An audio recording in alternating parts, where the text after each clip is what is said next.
Imagine a place where books come to life, where students create their own digital books, where writing code is commonplace, where dress-up is part of the lesson plan, and where reading in a treehouse is the norm. That place does exist at the Walnut Ridge Primary School, and it's Benjamin Joseph's library. This is so much more than just a library. It's a media center filled with all kinds of digital learning, GoPro, iPads, apps, websites. Are there other things that you'd like to research? Mr. Joseph is very, very unique. Did you think of your special burgers? Yeah. What do you think I like extra of? He uses so many levels in the library, from the most foundational and basic skills of what you would think a library is. Perhaps you'll see a swishing tail, huge footprints, or a beak. All the way into some very, very deep technology that would really surprise you. We can make the music by coding and programming the robot. Isn't that cool? I call him our cybrary man. Raina, come on over. You can work with Chloe over here. The cybrarian is the teacher that is innovative with the new technology. It's finding what technology a 5-year-old can experience in their hand in order to find this digital world of research and learning more about things. Augmented reality has been a lot of fun for me to learn about. It's working off the basic technology of QR codes. When you hold your device over a QR code, it loads you over to a website. I'll load it for you because it needs to be a little bit high. It loads a 3D image right on top of the iPad.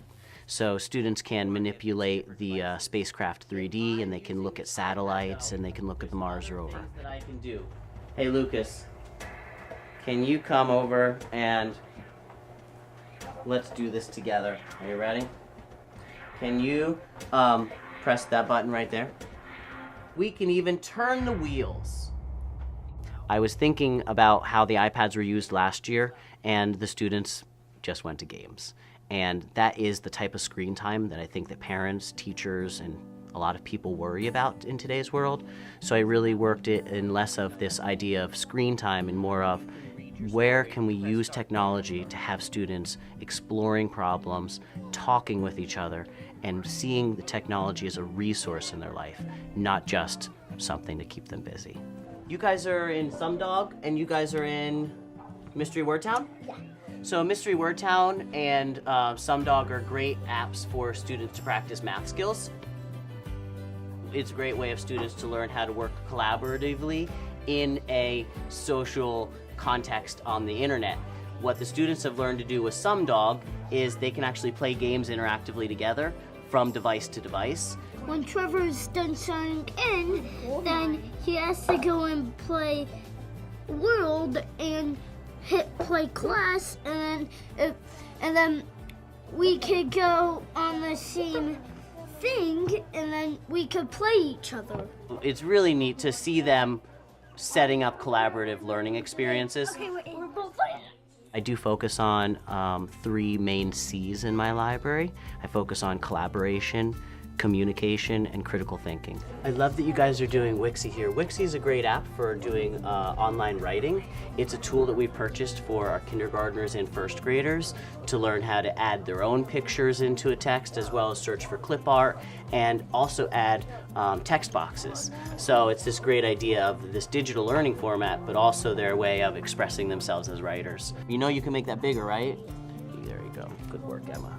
They become self-directed learners without even realizing it, and they begin to almost teach themselves skills and concepts that maybe they didn't know they had, but through Mr. Joseph's Media Center, through some general lessons and some lessons that are deeper, the students really are finding their way to what is it that they like, what is their spark.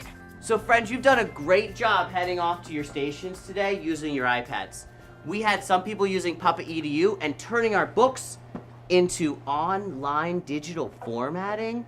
Nice job. That's one of my favorites. What I really want the kids to be able to be is independent learners in this 21st century. And yes, they need to read to do so.